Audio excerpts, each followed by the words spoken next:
La parole est à Monsieur Richard Lioget, rapporteur pour avis de la Commission des affaires économiques. Monsieur Lioget, vous avez la parole pour 5 minutes. Bonjour. Madame la ministre, messieurs les présidents de commission, mesdames et messieurs, chers collègues, mesdames et messieurs les rapporteurs. Au cours des débats qui se sont tenus en commission élargie, j'ai eu l'occasion d'exprimer mon attachement personnel pour le monde de la recherche, ayant été, étant toujours d'ailleurs, enseignant-chercheur, ancien président d'université.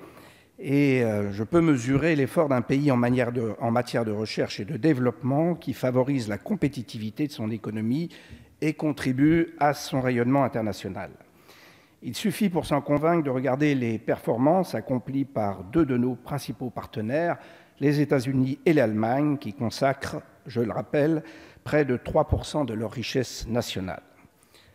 Dans cette course à l'innovation, la France occupe certes une place non négligeable avec un effort de recherche des acteurs publics et privés évalué à 2,25% du PIB en 2016. Mais si l'on regarde l'évolution sur une plus longue période, ce ratio ne progresse plus.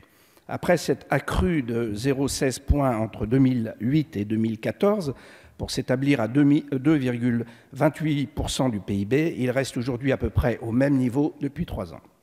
Je tiens dès lors à saluer l'effort du gouvernement pour que le budget de l'État affecté à la recherche n'ait pas eu à souffrir des impératifs de maîtrise des dépenses publiques. Les crédits de paiement de la mission Recherche et Enseignement supérieur ont ainsi été portés à 27,67 milliards d'euros en 2018, ce qui représente une hausse, a été rappelé par pas mal de rapporteurs, de 700 millions d'euros. Le programme 172, qui regroupe la plupart des dotations de l'État aux organismes de recherche, est le premier bénéficiaire de cette dynamique. Ces crédits de paiement affichent pour 2018 une progression de près de 350 millions d'euros à 6,77 milliards d'euros, soit une hausse de plus de 5%. Votre rapporteur se félicite donc tout spécialement des moyens enfin réalloués à l'Agence nationale de la recherche, principal opérateur du financement sur appel à projets compétitifs en France, qui voit sa dotation en crédit de paiement relever de plus de 20%. L'agence avait souffert, rappelons-le, de 2013 et en 2014 de 2 baisses consécutives de 12% de ses dotations d'État, amputant d'autant son budget d'intervention. La situation s'était progressivement rétablie depuis 2015 pour les autorisations d'engagement, mais non pour les crédits de paiement, qui restent encore en 2017 très insuffisants.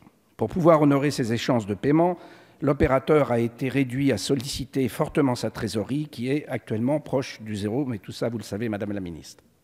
Par ailleurs, je profite de l'occasion qui m'est donnée ici pour rappeler au gouvernement la nécessité qui s'attache à autoriser, Amélie de Montchalin l'a dit tout à l'heure, l'agence a augmenté significativement le taux du préciput qu'elle alloue aux établissements. En effet, ce taux forfaitaire, c'est un peu technique, est actuellement de 11%, soit d'un niveau inférieur aux standards européens qui, eux, sont de 20%.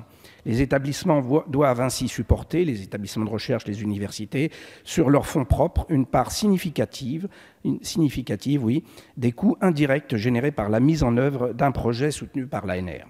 Au-delà de la seule ANR, je souhaiterais, Madame la Ministre, évoquer de nouveau devant vous la situation financière des organismes de recherche spécialisés.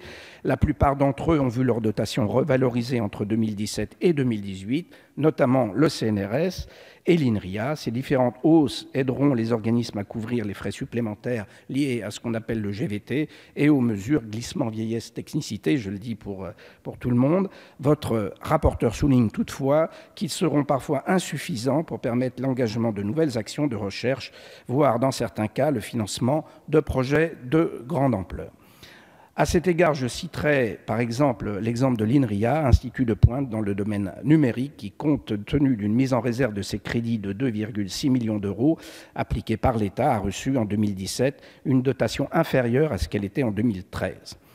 Même les organismes a priori bien notés rencontrent parfois des difficultés à financer l'intégralité des missions qu'ils ont en charge. Ainsi, c'est le cas de l'INSERM, mais vous le savez, puisqu'on leur a donné un certain nombre de grands projets à faire, notamment le séquençage du génome, qui sont effectivement un peu difficiles aujourd'hui avec leur budget alloué à financer.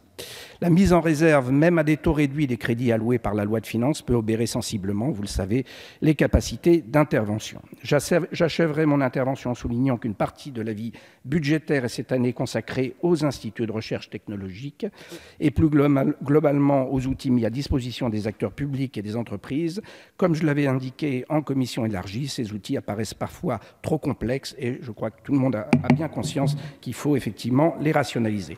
Je terminerai en remerciant Renaud Maurice et les 2 stagiaires qui nous ont aidés dans la rédaction de ce rapport, Olivier Dussoulier et Alexis Barbeau. Je vous remercie, Monsieur Liogier. La parole est à Monsieur Gérard Menuel, rapporteur pour avis de la Commission du développement durable et de l'aménagement du territoire. Monsieur.